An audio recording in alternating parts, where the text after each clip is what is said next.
Hello दोस्तों, welcome to my YouTube channel RM exam point. आज इस वीडियो में बात करेंगे सीटेट जुलाई एग्ज़ाम 2024 में पूछे जाने वाले विज्ञान के महत्वपूर्ण 30 क्वेश्चन के बारे में डिस्कस करेंगे, जो कि विज्ञान वर्ग के स्टूडेंट के लिए बहुत ही इम्पोर्टेंट है। तो इस वीडियो को अंत तक जरूर देखिएगा।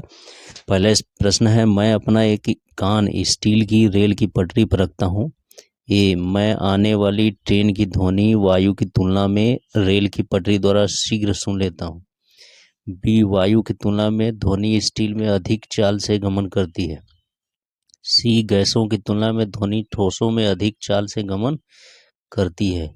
उपयुक्त 3 कथनों में यह पहचानिए कि इनमें से कौन से प्रेक्षण है और कौन से निष्कर्ष है। तो ये हम लोग को पहचाना है। तो इसमें कौन सा होगा कि जो ए है वह प्रेक्षण है और बी और सी उसके क्या है, निष्कर्ष है। ए प्रेक्षण है और बी और सी उसके निष्कर्ष है, यानी कौन सा ऑप्शन सही होगा, दूसरा वाला ऑप्शन सही हो जाएगा। नेक्स्ट आते हैं प्रश्न, निम्नलिखित में से कौन सी परिस्थिति शिक्षार्थियों को ज्ञान की खोज के लिए सर्वोत्तम अवसर प्रदान करती है। पहला ऑप्शन है, विद्यार्थियों को टीम शिक्षण द्वारा दैनिक उपयोग की सामग्रियों के विषय में शिक्षा दी जा रही है। दूसरा, विद्यार्थी भोजन के अवयव विषय पर प्रोग्राम इंस्ट्रक्शन के सुपरिष्कृत और विस्तृत रूप सत्र में भाग ले रहे हैं। तीसरा है, विद्यार्थियों को आर्किमिडीज के सिद्धांत का निर्देशन किया गया है और फिर विस्तृत व्याख्या की गई। चौथा है, विद्यार्थी दी गई सामग्रियों को स्वयं बनाए बंद विद्युत परिपथ पर चालक और अचालक के लेबल लगा रहे हैं। तो कौन से जो है ज्ञान की खोज के लिए सर्वोत्तम अवसर प्रदान करते हैं, कौन से क्रियाकलाप। तो ये चौथा इसमें सही विकल्प होगा, 62 का चौथा विकल्प सही हो जाएगा। नेक्स्ट आते हैं प्रश्न, निम्नलिखित प्रश्नों में कौन सा मुक्त अंत वाला प्रश्न है। पहला, व्याख्या कीजिए कि हम सदैव चंद्रमा का एक पक्ष पार्श्व क्यों देखते हैं। दूसरा, चंद्रमा अपनी आकृति प्रतिदिन क्यों बदलता है। तीसरा, मान लीजिए यदि चंद्रमा अपना स्वयं का प्रकाश उत्सर्जित करता तो क्या तब भी इसकी कलाएं होती। चौथा, दिन के समय उल्काएं दिखाई नहीं देती, कारण सहित व्याख्या कीजिए। तो ये मुक्त अंत वाला प्रश्न इसमें कौन सा है, वह तीसरा इसमें होगा, ऑप्शन इसका सही 63 का तीसरा। नेक्स्ट आते हैं चौथा, किसी आनत तिरछे समतल पर एक गेंद के द्वारा लुढ़कते हुए तय की गई दूरी और उस आनत तिरछे समतल के कोण के बीच संबंध को एक ग्राफ बनाकर दिखाया गया है। यह निम्नलिखित में से किसका उदाहरण है। परिकल्पना करना, संप्रेषित करना, अनुमान लगाना, निर्वचन या व्याख्या करना। तो जो ग्राफ होता है बनाया गया है, चली गई दूरी और उनके बीच कोण, आनत तल के बीच का जो कोण है उसके बीच ग्राफ बनाया गया है, तो वह क्या प्रदर्शित करता है, वह प्रदर्शित करता है संप्रेषित करना, यानी 64 का कौन सा ऑप्शन सही होगा, दूसरा ऑप्शन सही हो जाएगा। नेक्स्ट आते हैं 65 है, निम्नलिखित में से कौन सा उच्च प्राथमिक स्तर पर विज्ञान शिक्षण का वांछित उद्देश्य नहीं है। पहला, विज्ञान के तथ्यों और सिद्धांतों और इसके अनुप्रयोगों को जानना। दूसरा है, प्राकृतिक जिज्ञासा, सौंदर्यपरकता की अनुभूति तथा विज्ञान एवं प्रौद्योगिकी में सृजनात्मकता का पोषण। तीसरा, विज्ञान की प्रक्रियाओं और विषय वस्तुओं को याद करके उपलब्ध ज्ञान प्राप्त करना। चौथा, ईमानदारी, सत्यनिष्ठा और सहयोग के मूल्यों को आत्मसात करना। तो 65 के इसमें सही ऑप्शन कौन सा हो जाएगा, तीसरा ऑप्शन सही हो जाएगा। नेक्स्ट आते हैं 66 प्रश्न, कक्षा 8 के किसी विद्यार्थी का यह कथन है, हम पृथ्वी में रहते हैं और यह एक गोल है और यही कारण है कि कोलंबस का जहाज अपने आरंभिक बिंदु पर लौट आया। कक्षा 8 के विज्ञान शिक्षक के लिए इस प्रतिक्रिया के लिए सर्वोत्तम सलाह क्या होगी। पहला ऑप्शन, अंतरिक्ष से लिए गए चित्रों को प्रस्तुत करके बच्चे की संकल्पना को चुनौती दीजिए और उसे यह समझाने में सहायता कीजिए कि पृथ्वी की त्रिज्या कितनी अधिक बड़ी है। दूसरा, इस कथन का निराकरण करिए और बच्चे से कहिए कि पृथ्वी ग्लोब की भांति है और हम गोल पृथ्वी की सतह पर रहते हैं। तीसरा, उसे यह स्पष्ट कीजिए कि यद्यपि पृथ्वी गेंद की भांति गोल है परंतु यह तस्तरी प्लेट की भांति वृत्ताकार होती है। चौथा, इस कथन को स्वीकार कर लिया जाए क्योंकि यह बच्चे की संकल्पना को इंगित करता है जिसे आदर दिया जाना चाहिए। तो 66 का इसमें कौन सा विकल्प सही होगा? वह पहला इसका विकल्प सही हो जाएगा। नेक्स्ट आते हैं 67 प्रश्न आते हैं, मानव क्षेत्र में शलाकाओं और शंकुओं के विषय में सही कथन का चयन कीजिए। पहला, शंकु मंद प्रकाश के लिए सुग्राही होते हैं। दूसरा, शलाकाएं तीव्र प्रकाश के लिए सुग्राही होती हैं। तीसरा, शंकु तीव्र प्रकाश के लिए सुग्राही होते हैं। चौथा, शलाकाएं वर्णों रंगों की अनुभूति कर सकती हैं। तो 67 का इसमें कौन सा विकल्प सही होगा? तीसरा है, शंकु तीव्र प्रकाश के लिए सुग्राही होते हैं। 68 है, निम्नलिखित पदों पर विचार कीजिए। पहला है तड़ित, भूस्खलन, गर्जन, सुनामी, बाढ़। भूकंप से हो सकता है, भूकंप से हो सकता है। तो इसमें भूकंप से कौन कौन सी घटनाएं हो सकती हैं उसको हम लोग को पहचानना है। तो इसमें भूकंप से भूस्खलन हो सकता है, सुनामी हो सकता है और बाढ़ आ सकती है। तड़ित गर्जन नहीं हो सकता, यानी इसका पहला विकल्प सही हो जाएगा, 68 का पहला। नेक्स्ट आते हैं 69, कोई वस्तु 5000 हर्ट्ज पर कंपन कर रही है, उत्पन्न ध्वनि का आवर्तकाल होगा। तो आवर्तकाल इसका उल्टा हो जाएगा, 1 कितना हो जाएगा? 5000 सेकेंड्स हो जाएगा। अब इसको सॉल्व कर लेंगे तो ये आंसर हम लोग को आ जाएगा। ये तीसरा आंसर इसका सही हो जाएगा। अब 70 विज्ञान शिक्षा द्वारा छात्रों में अभिव्यक्तियों एवं मूल्यों के विकास के मूल्यांकन के लिए निम्नलिखित में से कौन सी तकनीक सबसे अधिक उपयोग होगी? कागज पेंसिल परीक्षण, अवलोकन, जांच सूची चेकलिस्ट और रेटिंग स्केल। तो कौन सा होगा इसमें? दूसरा होगा अवलोकन। इसमें 70 का दूसरा ऑप्शन सही हो जाएगा। नेक्स्ट आते हैं 71, एक शिक्षक किसी अधिगम उद्देश्य को इस प्रकार बनाता है, सरल विद्युत परिपथ का उपयोग करके किसी युक्ति का निर्माण करता है। यह अधिगम उद्देश्य नीचे दिए गए किस संज्ञानात्मक प्रक्रमण से सुमेलन करता है? पहला समझ, दूसरा सर्जना, तीसरा विश्लेषण, चौथा स्मरण। तो किससे सुमेलित होगा? ये होगा सर्जना से, यानी 71 का दूसरा ऑप्शन सही हो जाएगा। 72, अच्छी विज्ञान शिक्षा को कुछ आधारभूत वैधता को पूरा करना चाहिए। उच्च प्राथमिक स्तर पर कक्षा 6 के पाठ्यक्रम में छाया बनने के संप्रत्यय द्वारा निम्नलिखित में से कौन सी वैधता का सर्वाधिक औचित्य से पालन होता है? प्रक्रिया, संज्ञानात्मक, परिवेशीय, विषय वस्तु। तो 72 का इसमें कौन सा ऑप्शन सही होगा? दूसरा होगा संज्ञानात्मक।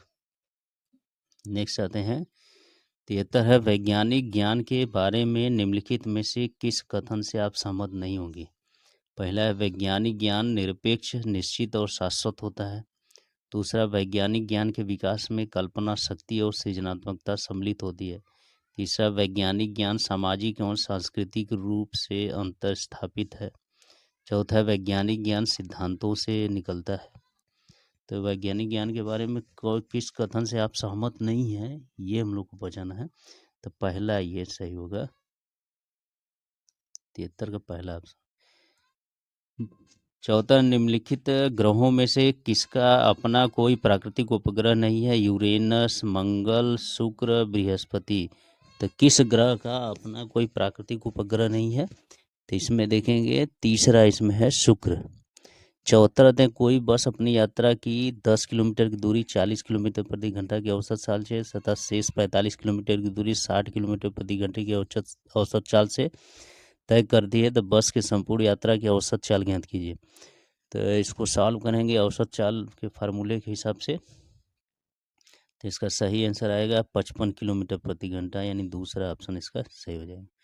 नेक्स्ट आते हैं 76, निम्नलिखित में से किसमें मानव उत्सर्जन तंत्र में मूत्र के मार्ग को सही क्रम में दर्शाया गया? तो मूत्र विसर्जन के सही क्रम में किसको दर्शाया गया है? तो इसमें देखेंगे ये दूसरा को दिखाया गया, वृक्क से मूत्रवाहिनी में चलता है, मूत्राशय में, फिर मूत्र मार्ग से होते निकल जाता है, यानी 76 का दूसरा ऑप्शन सही हो जाएगा। 77 कभी कभी शारीरिक कार्य करने के पश्चात हमारी पेशियों में क्रैम्प आते हैं, मरोड़ खिंचाव उत्पन्न हो जाते हैं। ऐसा होने का कारण है, पहला ग्लूकोज का पायरुवेट में परिवर्तन न होना, दूसरा पायरुवेट का एल्कोहल में परिवर्तित होना, ग्लूकोज का लैक्टिक अम्ल में परिवर्तित न होना, पायरुवेट का लैक्टिक अम्ल में परिवर्तित होना। तो 77 का कौन सा विकल्प इसमें होगा? चौथा, इसमें पायरुवेट का लैक्टिक अम्ल में परिवर्तित होना। नेक्स्ट आते हैं 78, पोलियो का कारण है प्रोटोजोआ, फफूंद, विषाणु, बैक्टीरिया। तो जो पोलियो होता है उसका मुख्य कारण क्या है? वह है विषाणु यानी वायरस। 78 का तीसरा ऑप्शन सही होगा। 79, निम्नलिखित में से मानव पाचन तंत्र के भागों के संयोजन का वह कौन सा समुच्चय है जो कोई पाचन कार्य नहीं करता है? तो जो पाचन कार्य में भाग नहीं लेता उसका समुच्चय हम लोग को पहचान है। तो इसमें पहला होगा ग्रसिका, बृहदान्त्र, मलाशय, यानी 79 का पहला ऑप्शन सही हो जाएगा। नेक्स्ट है 80, किसी वस्तु का आभासी और विवर्धित छवि बनाने के लिए निम्नलिखित में से किसका उपयोग किया जा सकता है? तो वस्तु का आभासी और विवर्धित छवि बनाने के लिए, यानी बड़े आकार का प्रतिबिंब बनाना है, तो किसका उपयोग किया जा सकता है इसमें? ये अवतल दर्पण और उत्तल लेंस दोनों का प्रयोग किया जा सकता है, यानी 80 का कौन सा ऑप्शन सही होगा? तीसरा ऑप्शन सही होगा। 81, निम्नलिखित जंतुओं में से रोमांथी रूमिनेंट जंतुओं का समुच्चय चुनिए। तो रोमांथी जंतुओं का समुच्चय इसमें पहचानना है, तो कौन सा होगा इसमें? ये पहला होगा, भैंस, गाय और हिरन। 81 का पहला ऑप्शन सही होगा। नेक्स्ट आते हैं 82, दीर्घ रोम के बारे में निम्नलिखित कथनों का अध्ययन कीजिए। ए, इसकी अत्यधिक पतली भित्तियां होती हैं।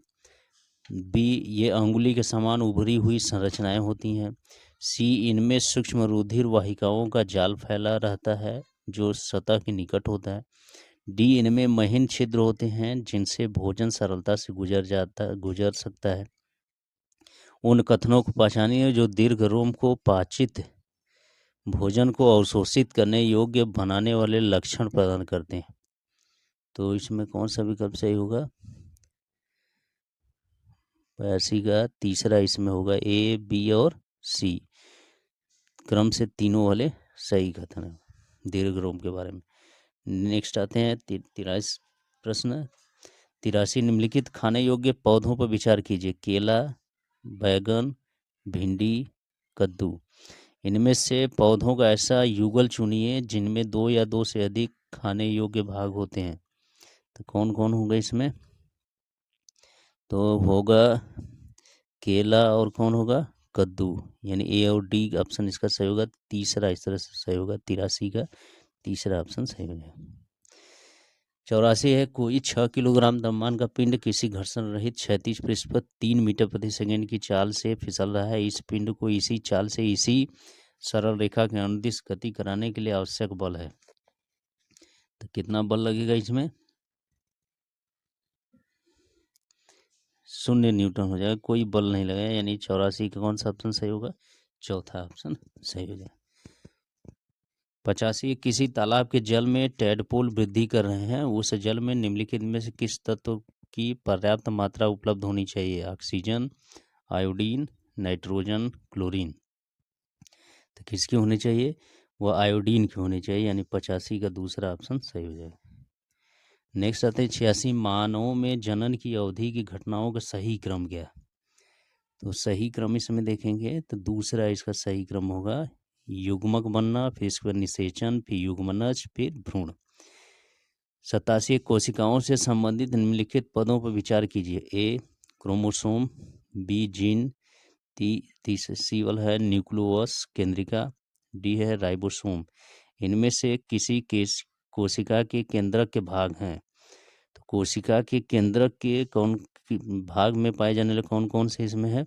चारों में से देखेंगे तो इसमें क्या होता है? गुणसूत्र होता है, जीन होता है और क्या होता है?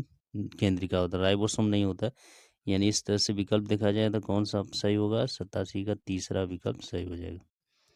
नेक्स्ट आते हैं 88, टार्टरिक अम्ल पाया जाता है नींबुओं में, आंवला में, कच्चे आमों में, अंगूरों में।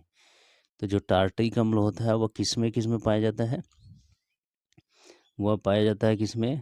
कच्चे आमों में और अंगूरों में पाया जाता है, यानी सी और डी इस तरह से। तो कौन सा विकल्प सही होगा? 88 का तीसरा विकल्प सही हो जाएगा।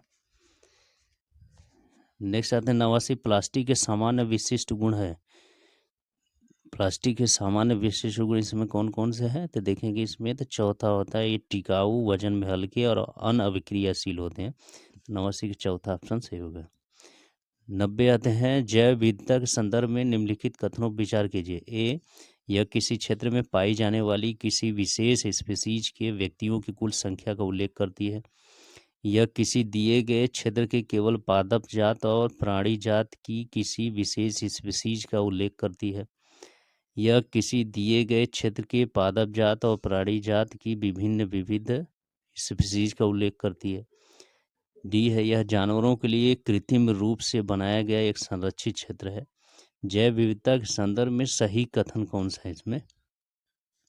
तो सही कथन इसमें देखेंगे तो केवल सी वाला है इसमें, और सब गलत है, यानी इस तरह से कौन सा विकल्प सही होगा? दूसरा विकल्प सही हो जाएगा।